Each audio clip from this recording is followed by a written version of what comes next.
Hallo, mijn naam is Mahsim en ik kom van Iran. I grew up in a ghetto of Iran, in Isfahan, with a lot of foreigners, Iraqi refugees, Afghani refugees, and a lot of poor Iranians. And we just interacted with each other and we grew up. We all went to the same school. We all learned Persian. Our mother language was something else. So we all learned Persian and we learned how to communicate with each other. And then we made friends. And we grew up and we had like the same experiences that the youngsters have here, but a little bit more fucked up. Because the country doesn't allow us to have fun. And they take us to the military school from the young age. And that's where you lost all the fun. In the beginning it was fun, because they gave us guns and we could shoot. And we sit in a tank, we drive a tank, like a lot of trainings. But then it got hard, because we had to practice the religion at the same time. Like they would wake us up in the morning, early in the morning, and then we had to pray and do all that stuff. And then a lot of physical training. Like if we would make a mistake, the punishment was too big. So we had to crawl for 10 kilometers in the desert. And that was every day. And they disciplined us in the most ferocious way. I'm an old man now. I'm really old in my head. But I'm trying, because I didn't have a childhood, I'm trying to kid around, I'm trying to, you know what I mean, play around. But everything that happened gave me a lot of experience, a lot of it. So like in the first interaction I have with someone, I can tell who they are. And then this is how I pick my friends. I pick the right ones. And it kills a lot of fun. Because of the experience I had, like I can't have fun anymore. Because there is a lot of sorrow and pain that comes with it. And it just lives rent-free in my head, and like sometimes I try to forget it, but it's still there. And it stops me from having fun. It's, I don't know how to explain it, but it's always there with me. It's always in my head.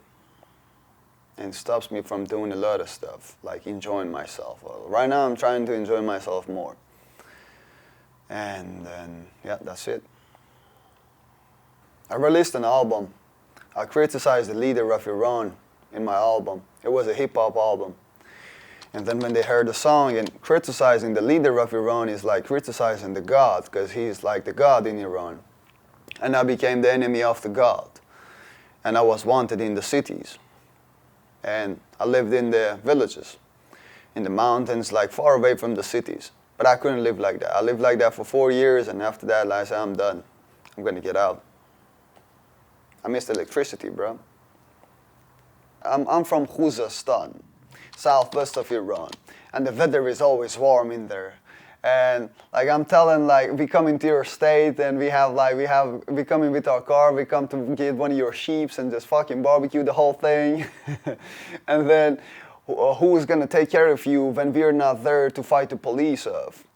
And then we are here to change the government, to change the regime. And because our people are like all revolutionary. Like every year there are like a lot of protests. And we're fighting. Because like we have all the oil, but all the money goes to other states. Goes to the capital, and they fucking steal it, they embezzle the money, they bring it to Canada and Switzerland. So we don't get any of that money. And so this is what this piece means. I go on. دو در بالا کاما با دو بر بالا رو شون بدون اومدیم شکم و سیر بکنیم خنک هوا تو ما تو گرمایی و شور بدون اومدیم نفسی تازه کنیم کمک کار ما نه اون امنیتتون کو وقتی ما نیستیم پلیس سر بزنیم شریک جرم همیم دل داریم و وجود کاما اومدیم نظام پس بزنیم. It's fun one, bro. This song comes out in this year. It's a hell of a song. I love this one. It's really nice. The tattoo above my eye means that I am crime. which I'm not a criminal. And one of us made a documentary in Iran about my generation. It was called "We Are Not Criminals, We Are the Crime." And then the government killed that dude. And then I always wanted to have a tattoo above my eye. And I said, why not put in this? And then I put it in. I was in Liège, I was already in Belgium when it happened. Fear became my God. And it was the only God I had. A lot of fear.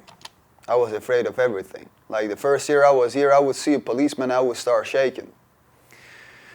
And I was afraid of police. I was afraid of everyone that worked in the government because I had bad experience. And fear was everything I had. And I don't know how it shaped me, but it took over my life. I would like people to realize like having a psychosis is normal and it can be dangerous. They can harm other people and they can harm themselves. I had a psychosis. Mine was in the beginning. It was ongoing for a year and I didn't know what it was. And then negative thinking led to paranoia. Paranoia to stress, stress to no sleep. And in 2 weeks I had no sleep. And then I started hallucinating. I was tripping balls for 2 weeks. I could hear stuff. And the voices in my head were nice at first. But then they turned mean and evil. And then they told me to hurt other people. Told me to hurt myself. And then what I did was I just called the police and I explained what's happening. The police showed up and the police called an ambulance. And they took me to a hospital. But it's normal. It happens to most of the people. But they don't know what it is. Like the moment there is a voice talking in their head, that's when the light psychosis comes. It's living with us. It's like so many of us have it. But we don't have enough information. We don't get enough information about it. And we don't have enough knowledge how to deal with it. If we could like teach people, teach kids in the school from the beginning. And like every year, like, yeah, talk about it. Bro, I didn't know what was happening in me. I thought I'm talking with gods. Because there was a voice, there was an actual voice. Like, actual voice, not my voice. An actual voice, a woman and a man were talking. And they had their own minds. They could really come up with conversation. I was having real conversations with them in my ears. And they would tell me something's going to happen and it would happen. And that was a hallucination. It was a nice experience, actually. Like, it was fun. But in the end, it got scary because the voices turned evil and they wanted me to hurt other people and they wanted me to hurt myself. And then that's when I called the police and I said, I might hurt myself or I might hurt anyone. And can you come over? And they came over and I think they found out what was wrong with me. And I told them what's happening and they immediately called the ambulance and they explained the thing in the ambulance to the dudes. Came with the ambulance, the doctors or whatever they call them. And then they took me to a mental hospital. And then, because it was obvious to them, but it wasn't obvious to me, bro.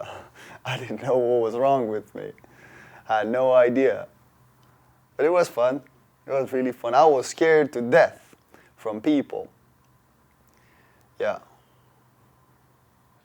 Religion. I never followed any religion. Never, ever. Even though I was forced into Islam. We converted to Islam when I was 10. Even though so many of my relatives, my family members were in prison for having other beliefs. And they all converted to Islam. But we never followed Islam. We never followed any religion. I came in contact with the Mormon church because of a missionary. And she was from Utah. And I fell in love with her, bro. She was a redhead with freckles. And that's my weakness. And then she introduced me to this stuff. She introduced me to her religion, and I liked their religion because they're just nice people. And I said, oh, how can they be so nice? What are they doing? What's the key to their happiness? And it's just their God. So, and I'm going to get baptized next month, so I'm going to take the name of Jesus Christ upon myself. And that's going to be my God. The religion means like, it's a guidance. It helps me because it's really lonely out here. And like if you're born here, you have your network, you have your friends, you have your family, you go to school with a lot of people, you make friends. But I came here when I was 23, and I changed 4 cities already. And I'm here for 3 years now. I have friends, but I don't have a lot of friends, and I don't see them that often. But the church has a community. Like, I go there every Sunday, and there is a community. And most importantly is that I built a relationship between me and God. You know what I mean? And that God being my inner voice, you know, it really helps me to live with myself. It really helps me to have a good life, to have happiness, to have joy. Everything that my country took from me. Oh, hell yeah, I have. I have a lot of dreams for my future. Yeah, first thing first, I want to have a family. I grew up with my grandparents, and my grandpa was always drinking and like smoking, and my grandma was always cooking. I never had a family. I had a family, but like I would come home to a family and I would eat my dinner and just sleep. That was it. Nothing more than that. And I never had family, so my biggest dream is to start a family.